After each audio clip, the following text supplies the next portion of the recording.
విశ్వాసం. ఈ అధ్యాయంలో క్రైస్తవులు విశ్వాసం అని పిలిచే దాని గురించి నేను మాట్లాడాలి. సుమారుగా చెప్పాలంటే, విశ్వాసం అనే పదాన్ని క్రైస్తవులు రెండు అర్థాలలో లేదా రెండు స్థాయిలలో ఉపయోగిస్తున్నట్లు అనిపిస్తుంది మరియు నేను వాటిని తీసుకుంటాను. మొదటి అర్థంలో దీని అర్థం కేవలం నమ్మకం, క్రైస్తవ మతం యొక్క సిద్ధాంతాలను అంగీకరించడం లేదా వాటిని నిజంగా పరిగణించడం. అది చాలా సులభం. కానీ ప్రజలను ఆశ్చర్యపరిచేది, కనీసం అది నన్ను కలవరపెట్టేది ఏమిటంటే క్రైస్తవులు ఈ కోణంలో విశ్వాసాన్ని ఒక ధర్మంగా భావిస్తారనే వాస్తవం. భూమిపై అది ఎలా సద్గుణం అవుతుందని నేను అడిగాను. కొన్ని ప్రకటనలను నమ్మడం లేదా నమ్మకపోవడంలో నైతికత లేదా అనైతికత ఏమిటి? ఒక వివేకవంతుడైన వ్యక్తి కోరుకుంటున్నందున లేదా కోరుకోకపోవడం వల్ల కాదు, కానీ ఆ సాక్ష్యం సహజంగానే అతనికి మంచిగా లేదా చెడుగా అనిపిస్తుంది కాబట్టి ఏదైనా ప్రకటనను అంగీకరిస్తాడు లేదా తిరస్కరిస్తాడు. ఆ సాక్ష్యం యొక్క మంచి లేదా చెడు గురించి అతను తప్పుగా భావించినట్లయితే, అతను చెడ్డవాడు అని కాదు, కాని అతను చాలా తెలివైనవాడు కాదని మాత్రమే అర్థం. మరియు అతను ఆ సాక్ష్యం చెడ్డదని భావించి ఉన్నప్పటికీ, తనను తాను నమ్మమని బలవంతం చేసుకోవడానికి ప్రయత్నించినట్లయితే, అది కేవలం తెలివితక్కువదనమని నేను అనుకుంటున్నాను. సరే, నేను ఇప్పటికే ఆ అభిప్రాయాన్ని కలిగి ఉన్నాను. కానీ నేను అప్పుడు చూడనిది మరియు చాలా మంది ఇప్పటికీ చూడనిది ఇది. మానవ మనస్సు ఒకసారి ఒక విషయాన్ని నిజమని అంగీకరిస్తే, దానిని పునఃపరిశీలించడానికి నిజమైన పరిస్థితి వచ్చే వరకు అది ఆటోమేటిక్గా నిజమని భావిస్తుందని నేను ఊహిస్తున్నాను. నిజానికి, మానవ మనస్సు పూర్తిగా హేతువుచే నియంత్రించబడుతుందని నేను భావిస్తున్నాను. కానీ అన్నిసార్లు అలా జరగదు.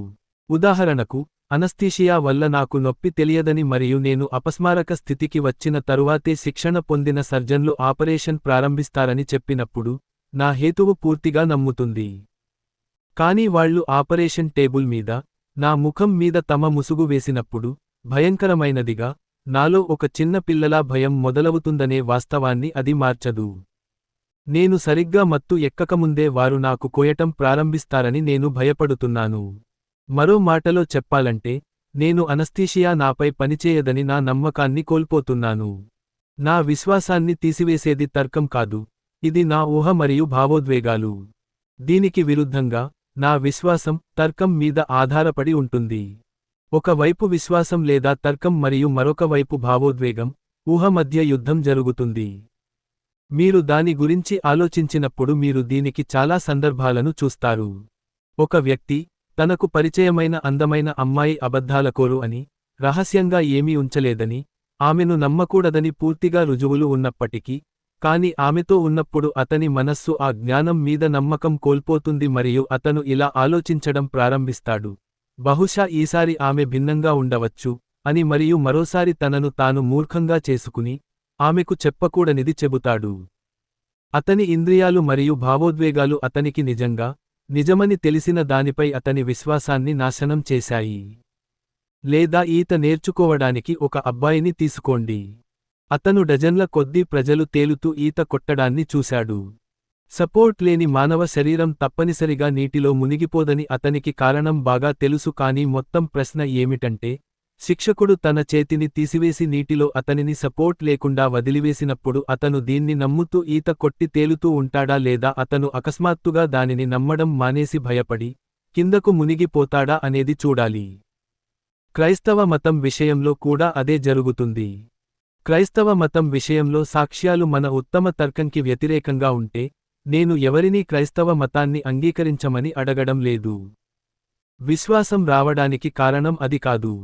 కానీ ఒకసారి, ఒక వ్యక్తి యొక్క తర్కం, సాక్ష్యాలు దానికి అనుకూలంగా ఉందని నిర్ణయిస్తే, రాబోయే కొన్ని వారాల్లో అతనికి ఏమి జరుగుతుందో నేను చెప్పగలను. చెడువార్త వచ్చే క్షణం వస్తుంది. లేదా దానిని నమ్మని చాలా మంది వ్యక్తుల మధ్య జీవిస్తున్నాడు కాబట్టి అతను ఇబ్బందుల్లో ఉంటాడు. లేదా మరియు అతని భావోద్వేగాలు ఒకేసారి లేచి, అతని నమ్మకంపై ఒక రకమైన దాడి చేస్తాయి.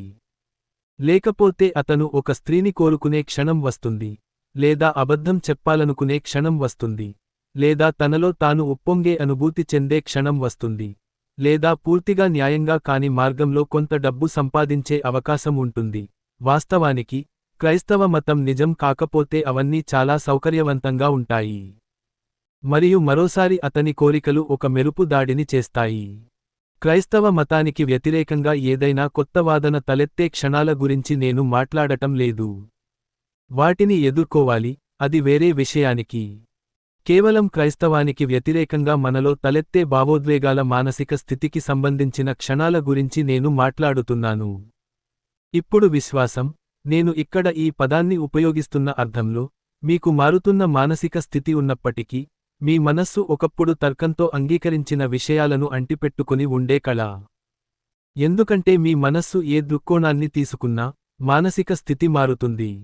నాకు అది అనుభవం ద్వారా తెలుసు. ఎందుకంటే, మీ వివేకం ఎలాంటి దృక్పథం తీసుకున్నా, మనోభావాలు మారుతూ ఉంటాయి. అది నాకు అనుభవపూర్వకంగా తెలుసు. ఇప్పుడు నేను క్రైస్తవుడిని అయినందున, కొన్ని మనోభావాలు మారకుండా ఈ మొత్తం విషయానికి చాలా అసంభవంగా కనిపిస్తుంది. కానీ నేను నాస్తికుడిగా ఉన్నప్పుడు, క్రైస్తవత్వం చాలా వాస్తవంగా కనిపించే మనోభావాలు నాకు ఉండేవి. మీ సత్యం నమ్మే విశ్వాసానికి వ్యతిరేకంగా మీ మనోభావాలు చేసే ఈ తిరుగుబాటు చేసే క్షణం ఎలాగైనా రాబోతోంది. అందుకే విశ్వాసం అంత అవసరమైన సద్గుణం. మీ మనోభావాలకు వాటి స్థానాన్ని మీరు నేర్పకపోతే, మీరు ఎప్పటికీ సరైన క్రైస్తవుడిగా గాని, సరైన నాస్తికుడిగా గాని ఉండలేరు. కేవలం వాతావరణం లేదా జీర్ణక్రియ స్థితిపై ఆధారపడిన నమ్మకాలతో అటూ ఇటూ తడబడే ఒక జీవిగా మిగిలిపోతారు. అందువల్ల, విశ్వాసం అనే అలవాటును తప్పక పెంపొందించుకోవాలి. మొదటి అడుగు ఏమిటంటే, మీ మనోభావాలు మారుతున్నాయనే వాస్తవాన్ని గుర్తించడం. తదుపరిది, మీరు ఒకసారి క్రైస్తవ మతాన్ని అంగీకరించినట్లయితే, దాని ప్రధాన సిద్ధాంతాలలో కొన్నింటిని ప్రతిరోజూ కొంత సమయం పాటు మీ మనస్సు ముందు ఉంచాలని నిర్ధారించుకోవడం. అందుకే రోజువారీ ప్రార్థనలు, మతపరమైన పఠనాలు మరియు చర్చికి వెళ్లడం క్రైస్తవ జీవితంలో అవసరమైన భాగాలు. మనం నమ్మే దాని గురించి మనకు నిరంతరం గుర్తు చేయాలి. ఈ నమ్మకం లేదా మరేదైనా ఆటోమేటిక్గా మనస్సులో సజీవంగా ఉండవు. దానికి ఆహారం ఇవ్వాలి. మరియు నిజానికి, క్రైస్తవ మతంపై విశ్వాసం కోల్పోయిన 100 మందిని మీరు పరిశీలిస్తే, వారిలో ఎంతమంది నిజాయితీగల వాదన ద్వారా దానిపై విశ్వాసం కోల్పోయారు? నాకు ఆశ్చర్యంగా ఉంది. కాని చాలా మంది ప్రజలు దూరంగా వెళ్ళిపోలేదా?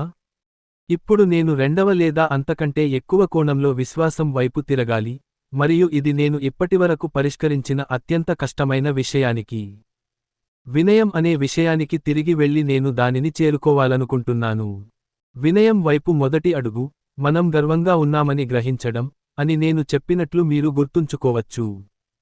తదుపరి అడుగు క్రైస్తవ ధర్మాలను ఆచరించడానికి కొంత తీవ్రమైన ప్రయత్నం చేయడం అని నేను ఇప్పుడు జోడించాలనుకుంటున్నాను. ఒక వారం సరిపోదు. మొదటి వారం వరకు విషయాలు పునరావృతం అవుతాయి. 6 వారాలు ప్రయత్నించండి. ఆ సమయానికి, ఒకరు చూడగలిగినంత వరకు, పూర్తిగా మార్పు చెందటం లేదా తాను ప్రారంభించిన సమయంలో కంటే తక్కువ గర్వం ఉండటం వలన, ఒకరు తన గురించి కొన్ని సాధారణ క్రైస్తవ మత సత్యాలను కనుగొన్నారు. మంచిగా ఉండటానికి చాలా కష్టపడి ప్రయత్నించే వరకు ఏ మనిషికి తాను ఎంత చెడ్డవాడో తెలియదు.